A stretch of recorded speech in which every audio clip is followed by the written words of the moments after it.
So taking a look at the box first, it looks really good. I love the colors of this, and when I see it, I was like, I really just cannot wait to open it up and take a look at the colors. But right now, we're just gonna take a look at the box. It is standard, so nothing is really going on here. Now for the price, you can't really see it that well, but it's 1,400 yen. I think this was like 1373 or 12. Yeah, I think it was like 1273. But basically, you're gonna be paying close to about like 12 bucks USD if you're in Japan. If you're anywhere outside Japan, you're gonna be paying probably closer to like 17, 20 bucks. Now the blader who uses this, I hate her name. It's just Uni. I get it. It's the whole motif of the unicorn. So yeah, why not name her Uni? Now coming down, just taking a look at stats, it is going to be a balanced type overall. And you can see here on the blue side, that is basically going to say it is a defensive side, whereas the red is going to be more of your attacking side. So it does try to strike a balance between the two. And the stats for the blade itself is pretty much just going to be very low. And down here, you're going to have a 560 ratchet. I think 560 is really good, mainly for, I honestly think attack types. That's usually what my go-to is like 5 points, and these are going to be pretty wide. So I mean, it looks good. I thoroughly enjoy using the 5 types on mainly like my Phoenix Wing or my Phoenix Feather or even my Dagger. And then here's the main bit that we are all just talking about right now. It is going to be the gear point. I love it. It has really good burst resistance and it is very versatile. So if you want to go with a more defensive style, which I'll show y'all, you could definitely do certain techniques on your launch to have a more defensive style. And if you want a more aggressive style, there's going to be certain launch techniques that you can do with that as well. Now we do have information on what this is. This is going to be coming out next month on the 22nd, but this is going to be the Sphinx. So it's a part of the Team Burns, whatever their name is, I forgot. But this is going to be that base. So they already announced it. I don't know why they're going to like black it out. They've already told us when it's coming out, what it is. So, but yeah, you can go ahead and expect that one to be releasing next month. But can I just say something real quick? Man, they don't release a lot of bays. We got this one for this month, and you get a Korokoro and another Korokoro. And now the prize bay, the new one, the Leon Claw gold. But it is what it is. All right, that's enough with looking at the box. Let's take a look at the bay itself. This is a really, really cool blade. I love it. Obviously, we were talking about the more defensive side because it's like just completely flat. So there's not going to be much like hook lines, jabbing or like angling. This is just a smooth bit, so it's pretty neutral whenever the opponent's hitting, whether it's a point or they have their own like kind of edge blade. It's really just going to be a neutral hit, so there's not gonna be like much ricochet when it comes to like defense versus this, or even stamina types versus this. Attack types are gonna have a hard time if they hit this point to really do much of anything because it's just a flat surface. It's not catching on anything. Now for the attack side, it does have these little tiny edges. It turns to the right, so it's going to be turning this way. I don't really see this doing much because yeah, you have like these little hooks right here that could possibly do some damage, but it's still relatively flat. So I don't know, I haven't really played much with it, so we're gonna see a couple of like rounds and just see how it does. But yeah, I'm not really seeing much of an aggressive side with this. We could try, but this is just 100% looks more defensive or stamina based. Now to speak on the color, I love it. I love the turquoise color, the pink in the middle, kind of like more violet. But man, this is a very beautiful looking bay that I honestly wouldn't even want to use. I just like have this on display because it is just a very magnificent looking bay. And what helps it is a unicorn motif. I love this little bit beast, whatever the animals are called in this show. But man, these are really cool, and I just love. You don't really see aggressive unicorns, so seeing this, I mean, it is just amazing. I love it. Now looking at the underside, you are going to see basically the same shape as most bays when it comes to the ratchet fitting.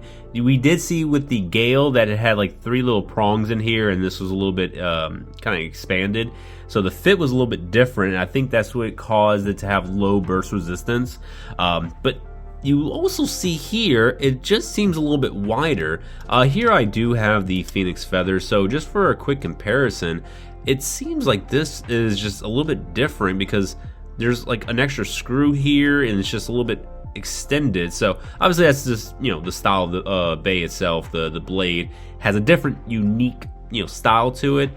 But man, I don't know, it seems kind of weird the way that this one is versus this one. Like, it just has a whole other nail just you know, right in here. So I don't know what the deal with it is. I don't know if it's going to add any kind of extra weight to it. I don't have a scale with me, so I actually cannot weigh it, but you could definitely do so on your own. Now here we're going to have the 560 ratchet. Once again, turquoise. I love the color. It is amazing. I love the clear white. It's beautiful. This is honestly an amazing looking ratchet. So that's just color, performance wise. I mean, it's a 60 base height, so I think it's going to be good no matter what, and 5 points is going to be pretty good for attack bays. Now here's going to be the star of the show. This is the gear point. It is going to have that little point that protrudes right there. But you can, like I mentioned, do a more aggressive launch, and you'll see that soon. It is going to have that extra thickness right here on the shaft, so it's going to increase its burst resistance overall. The color looks great. It is a violet style color, so there's not too many that I see that are violet base. Then we do have like a Hell Scythe, that's one. Then we have a Night Shield.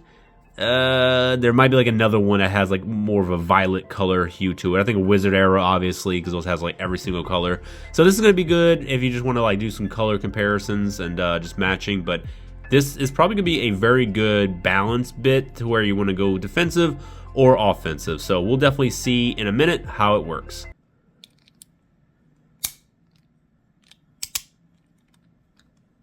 Now taking one good look at it before we start launching it, it is gorgeous. I love it with a burning passion. So yeah, let's go ahead and get to the stadium.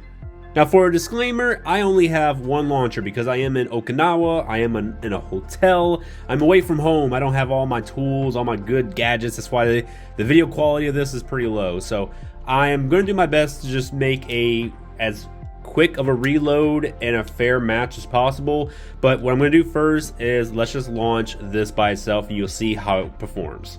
Alright, so when we're launching, you're obviously going to be either on this side or this side, whatever your left or right, whatever you consider left or right. This is, I consider, the more aggressive side. So let's just practice if you're going to be on a defensive, and if you come over here, you're obviously not going to be launching in the middle because you need to respect your opponent's space. So we'll try launch over here. What I'm going to do is I'm going to do a flat launch. I wish I had a string cord so that way I can do some launches with that, but I have a rip cord. I'm going to do it completely flat neutral on my side on this way. So this is going to be probably closer to maybe an 8,000 to 9,000 rip power. I'm not going like gorilla mode. I'm just going to kind of do more of a neutral launch. So 3, 2, 1, go shoot. Alright, so you see how it works? It's pretty much a zigzag. The benefit I see with this, it's not aggressive whatsoever. What it's probably aiming for is just getting out of the way of the opponent. Because if your opponent, they're probably doing this. This is all your opponent's doing. So whenever your opponent is just kind of like trying to go for that middle in the beginning, you're zigzagging and trying to just get away from it. I've done it so many times with my Hell Scythe. That's kind of like what I'm seeing with this. And I'm doing like Hell Scythe with ball, and I'm kind of going around just dodging. That looks like what the point is, the gear point is doing as well. So I'm going to try it one more time, just for a little bit more force to see how well it does. So let's go. There you go. So with the more force that you put behind it, it seems like it's going to be able to catch obviously more onto the railing, and then just bam, goes right into the middle. So it's good. It's definitely like it's balanced. You have a little versatility with it. So probably is going to be able to last a little bit longer than those of like Phoenix Wing stock or even like the Dagger or Shark Edge. It's just going to be able to last a little bit longer on stamina. So let's try a little more of aggressive style. This one, I'm actually going to tilt a little bit inward. This is kind of like what my go-to is if I want to have a little bit more of an aggressive launch. So if you're looking at it this way, basically I'm tilting it inwards. Not too aggressively, it's just more of like a couple of degrees inwards. So let's try it like that. 3, 2, 1, go shoot.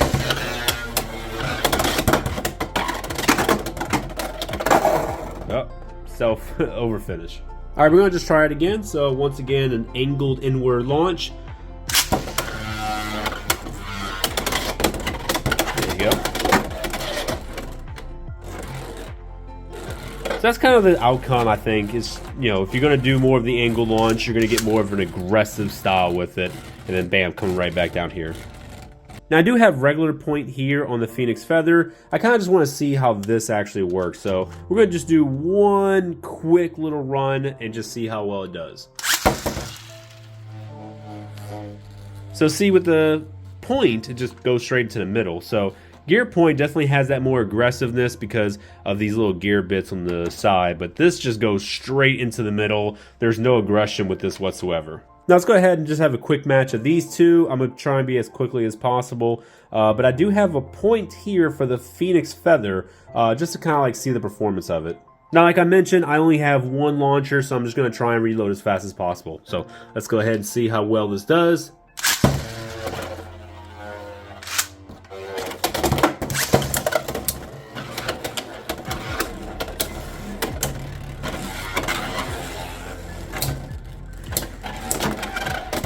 Yeah, gear point definitely is just way more aggressive, but it's unfair because this launched after, so that already kind of used up a little bit of stamina. Next is go ahead and use the Hell Scythe, my favorite Beyblade as of right now. It's basically just going to be on a 360 ball, so let's test it out.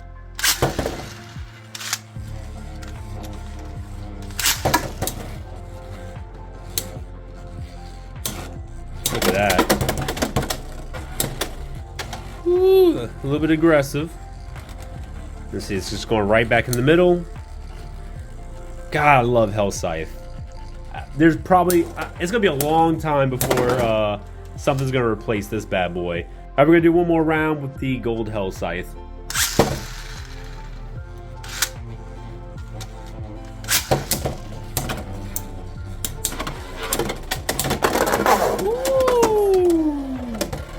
All right, it's 2-2. I'm going to launch the Unicorn first.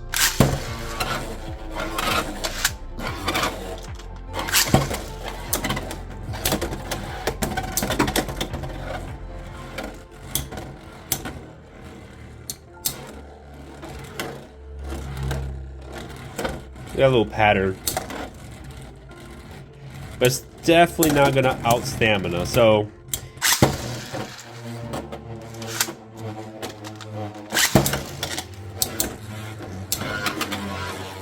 Alright, let's see what happens. Let's see what happens. Ooh! Nah, it's losing its stamina. It's losing its stamina. Yep. I really wish I had like another person to go ahead and test this out with me, because I definitely would like to see how these two would battle it out in a very even match. Fortunately, I have not gone up against the Unicorn just yet. I kind of been going up against more Phoenix wings and feathers and, you know, daggers and sharks. So yeah, I would like to see just how well this is going to do against a lot of stamina type users as well as attack users. Alright, so summary. I think this is a good Bay. I like it. I like its aggression, especially if you're just going to be like very versatile with it. If you possibly just take this off, put this on something that's maybe a little bit more, you know what? I'll say this.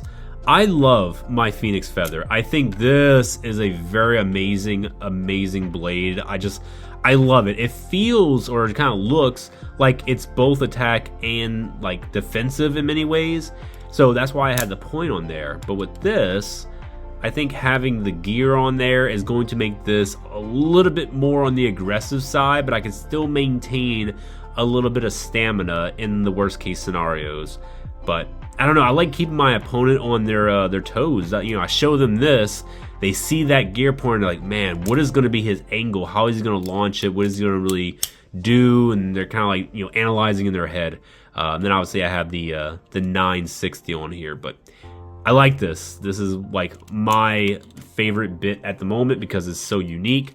But yeah, I would like to test this a little bit more. Maybe not in the official capacity like tournaments, but I'd definitely like to use this in some way, shape, or form whenever I get a chance. But here in Okinawa, I mean, there's people that blade. I was in a B4 tournament yesterday, and you'll be seeing the video for that very soon. But man, there's just not a lot of places to go play Beyblade here. Unless you're a little kid, you get ample amount of opportunities because B4s are just like plentiful when it comes to the closed format, which means it's elementary students only. But for open format where adults can play, you get one a month. But that's neither here nor there. Bottom line is, this is a very cool bay if you want something that is going to have a little bit more defense. If you're kind of like tired of using like the Night Lance and Night Shield, I would say probably move over to this. This is very cool. And probably bust a 5 down to a 3 in my opinion, and see how it does. But that's it, guys. I don't know why I have the Phoenix Feather. I really like that bay. But that's it for me, guys. Thank you all for watching, and thank you for just, you know, being patient while I'm here in Okinawa. There's not a lot of content I'm gonna make. I'm not gonna make filler content. I'm sorry. Like, I'm not gonna do what if scenarios. I'm not making crazy, you know, anime versus videos. It's not really my thing. No ill will towards those content creators that do. It's just, for me, I like to just do more of like vlogging, tournaments, new releases, and thoughts. But that's it for me, guys. Thank you all for watching. Let me know in the comments section if you're gonna get this bay, if you are eager like I was to get it, and you know, if it's gonna be in your deck. But that's it for me, guys. Thank you all for watching, and I'll see you in the next video. Bye bye.